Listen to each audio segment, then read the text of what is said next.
devastation comes to California. All right, dude. Yeah, let's get out of here. Residents flee for their lives. There's nothing we can do now, bro. We had everything, like the sentimental things. Like my mom passed away. I had only a few things of hers left. All the stuff that's here is replaceable. People are not. So having the family is the most important thing. Homes are destroyed on an unprecedented scale. People would normally be driving up and down here with surfboards on top of their cars, ready to enjoy a day at the beach. But right now, it just looks like some sort of apocalypse. Firefighters struggle to hold back the flames. All 29 fire departments in our county are not prepared for this type of widespread disaster. But how did it happen? And why did the fires spread so quickly?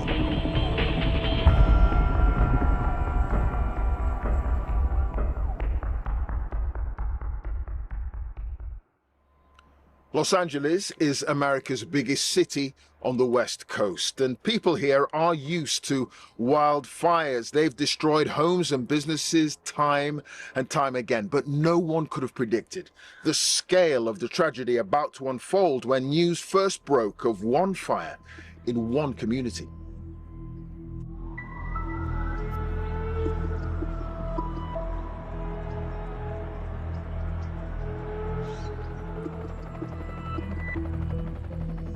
You can see they are dropping water. There you go. You can see it happen right there. And there are some hand crews on the ground. Would you mind talking to us for a second? Okay, what's your name? Charles. Charles, have you been evacuated from the area or No, not yet? Not yet. And we have seen that before. So nothing new to us for the last 32 years that I've been here. Within hours, things are getting serious. Residents can scarcely believe their eyes. Fires were this close to the cars. People left their cars on Palisades Drive. Yeah. Burning up the hillside, palm trees, everything's going. What happened? There's a lot of fire right there. That's why the people coming. We leave the car. They said to get out of your car? Okay. It's just so sad. And I feel for everyone that's lost property and fires. I've never been this close to it. Driving down the canyon was really very shattering. Huge smoke plumes can be seen rising above the Pacific Palisades area of the city, and residents have been issued with an evacuation order. Please take this wind emergency very seriously. As you heard from the speakers before me, this is something that is going to get worse throughout the night, so we all have to look out for each other.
The headlines. 30,000 people have been ordered to evacuate their homes because of a wildfire which is tearing through wealthy suburbs of Los Angeles. It's like a ghost town. Everybody's abandoned this place, as you can imagine, and the fires are still smouldering. People would normally be driving up and down here with surfboards on top of their cars, ready to enjoy a day at the beach, but right now it just looks like some sort of apocalypse. There's not enough structure protection in here to really try and save all of these homes. It's really going to be a struggle. This is heartbreaking. I feel for these people, and it's just sad to watch all these homes go up. This was just a little antique shop, pizza place. These places have been here forever, ever since I've been alive. I really thought my shop was gone. It's still here right now. I don't know if it'll make it or not. There's a lot of people who don't have insurance or fire insurance. I know that's difficult in this area, especially if you're in the fire zone, and I feel horrible for them. I tell you, I've been here 47 years. I grew up on this block. I saw the other altitude fires, and it was nothing like this. Nothing like this. My son left the house before us on foot. He doesn't have a cell phone or anything like that, so I'm searching for him now. I'm looking for him. We got a phone call from a neighbor saying that our house was on fire, and we knew that there were no fire trucks in the area, so we thought we would come up and see if we could get in the area. Well, I keep going from not crying to now starting to cry again because I know a lot of these people and they've lost everything. So it's pretty surreal to see all this. 5 minutes ago, I was sitting in the car by myself, and tears just came over my face. So, and my entire history is in the house. We did take all of our family pictures and a few valuable paintings out last night, so, you know, all the stuff that's here is replaceable. People are not, so. Very lucky. So happy the family is the most important thing. I'm going to break down again. That's what I feel. It's my whole life. Everything was in there. So Lost everything. You shape up. You're supposed to be a support. Anyway, I'm okay. I'll be okay. I'm tough, and we'll start over. Even though I'm 91 years old, I'll start over again. The difference with this is that we've had these huge 50 to 80 mile an hour winds, and it's still windy. And so it didn't matter where the fire started yesterday, but the embers flew everywhere. Let's go back to Emma Vardy now. And Emma, this area is no stranger to wildfires, but nothing could have prepared them for this. What makes this so different is that there are so many fires burning at once, and they're burning so close to residential areas. Now, emergency crews on the ground have admitted they just don't have enough people to deal with this developing situation, and some of those fires are still growing in size. The hillsides are still burning behind us, and every time the winds blow, there's a gust of wind, we're just seeing flames up on the hillside there burst back into life. A reminder of how unpredictable this fire is and how much the winds have been driving it and making life so difficult. We have also been hearing about some serious injuries to residents who did not evacuate their homes, choosing to stay behind for various reasons to try and protect their homes, or simply leaving it too late. So emergency services are continuing to warn people to take evacuation orders very seriously, because this is a day like Los Angeles has not seen before, and it's not even close to being over yet.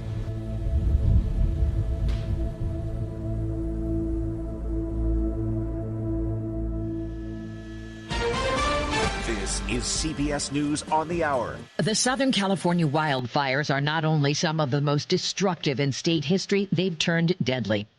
At least 5 lives now reported lost. Overnight, destruction continued. 15,000 buildings had been burned, and 100,000 people had been forced from their homes. Firefighters were overwhelmed, and there were increasing reports of looting. So if I very quickly take my mask off, the air is absolutely thick with smoke.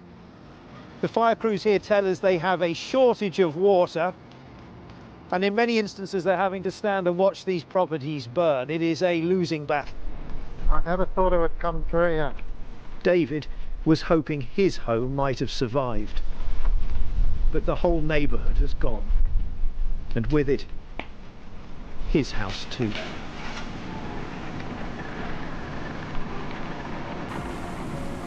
I would have thought I'd be seeing more planes flying over with water. I mean, there appears to be just 2. I mean, in California, are there not like 20 or 30 of them that they could have got you already?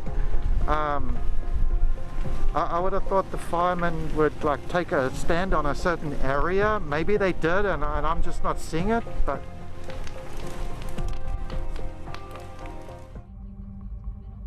From Pacific Palisades, the fire spread across more than 17,000 acres, making it one of the biggest natural disasters in the history of Los Angeles. 5 separate fires were now burning. The Palisades and Hearst fires were almost completely uncontained. We've just been evacuated. We've just been evacuated from this Good Samaritan's car. You got it, Dad. Moving out vulnerable residents was proving far from easy. There's a fire right outside our car. We got it. No, not that way, Dad. My father-in-law has Parkinson's. He can barely move. This was a heroic effort on his part. It's very wobbly. Here, let me try to get you home. Which way do I go? This way, Dad, to the sidewalk. I went outside, I saw smoke and fire near my father-in-law's house and realized we need to go. The problem is we didn't have a car. I ran up and down the street where he was, Glen Haven, finally found a neighbor who was willing to swing by and pick us up. Most people had already gone at that point. And at that point, I grabbed his medicine. That's the only thing I could think to grab. Turn around, Dad, we got this. And at that point, we jumped in his car. This guy, Jeff, neighbor we'd never met before, but, you know, salt of the earth, saved our lives. As we're driving down, there's fires on both sides of the car. We're driving, we're suddenly seeing fires, you could feel the heat, and then the fires were getting closer and closer. And at that point, just being stuck there, surrounded by fire, the policemen started running up the street, "Get out of the car, get out of the car."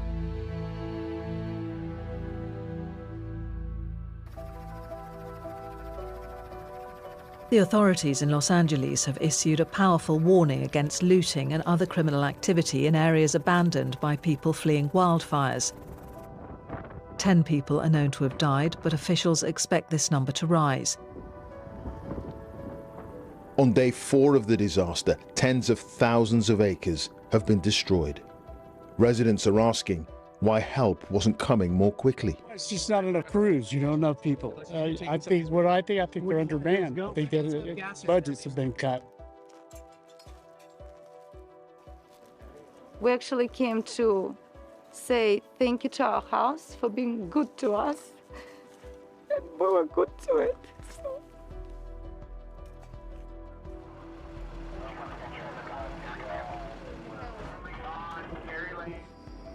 Well, as thousands of firefighters continue that battle to get this crisis under control, this is what it leaves in its wake. The suburb of Altadena sits at the foot of a mountain range over which the unusually strong winds for this time of year, the Santa Ana winds they call them, poured in on Tuesday night. And it's that really lies at the heart of this disaster. The Santa Ana winds have had 2 effects. Once you get the fire going, well, it's already started. But the Santa Ana winds add in extra dry air. That sucks out all the moisture that's already there in the plants, so it dries them out quicker, so it's actually adding more fuel, and then the speed helps the spread. If you think you can have wind speeds, basically hurricane force wind speeds blowing, with a fire in place, it will push that flame, that boundary of the fire, over huge areas in such a short space of time. And that is what we've seen in LA over the last few days. There's much debate about the emergency response. Were the authorities prepared for such a calamity? But there's also another question people are asking. Is the changing climate partly to blame for all the devastation? So what the climate scientists say is that the temperature is getting hotter. That's making things drier. You've got extended heat waves, which draw moisture out of the soil and out of the vegetation. So you've got more dry vegetation. So when a fire starts, there's more fuel to keep that fire going, and it's likely to burn longer and burn a larger area.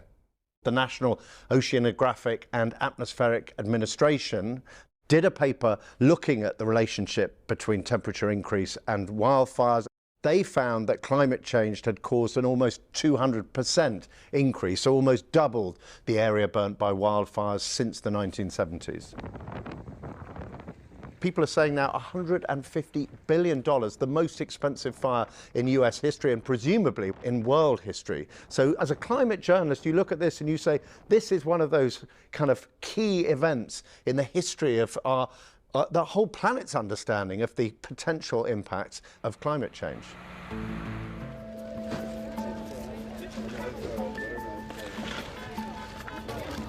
We're just letting everybody know where we're at.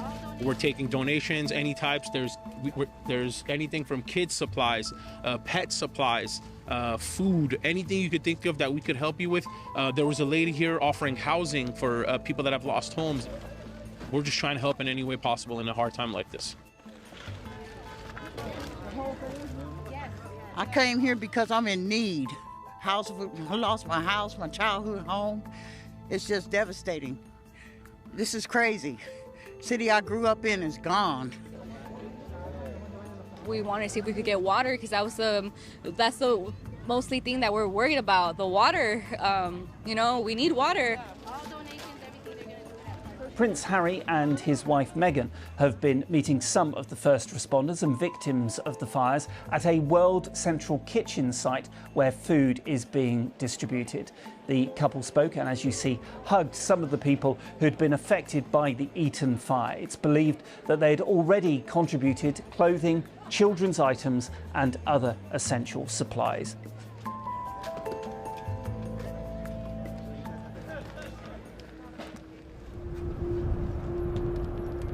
The Governor of California has called for an independent investigation into whether water shortages hindered efforts to control the wildfires that have devastated parts of Los Angeles.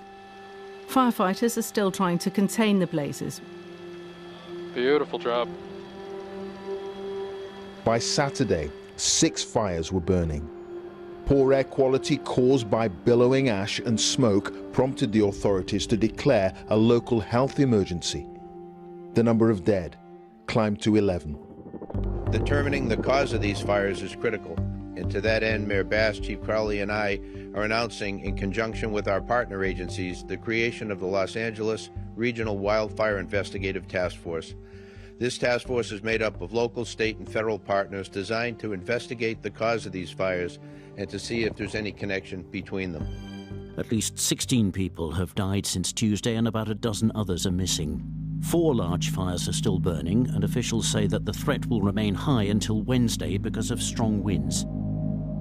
To all LA County residents, please be assured that we will continue to battle these wildfires from the air and on the ground until they are fully contained.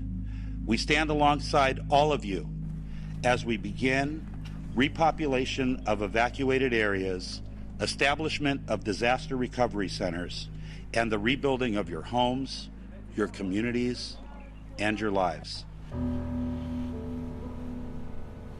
Watching the fires develop, sitting kind of awestruck, seeing this kind of vision of apocalypse in one of the greatest cities on earth burning. It was a cataclysmic fire. California will be probably asking itself big questions. You can't stop or prevent wildfires as such, especially in the climate that California has. It will have to look into various ways to manage the potential and the ways they tackle the fires in the future, especially as it's becoming a growing threat on every month of the year and over wider areas. The imagery of LA has become black and white. You know, it's ash and charred, burnt material. This sort of ghostly landscape that's emerged from a place we're all familiar with because we've all seen the movies. We know what LA looks like. We know the palm trees and the green grass. And now you see this sort of really degraded, frankly terrifying kind of shattered landscape. The people here will never forget these fires that ushered in the new year. And the scale of the tragedy, it's really difficult to overstate. Yes, much of the physical damage to homes and businesses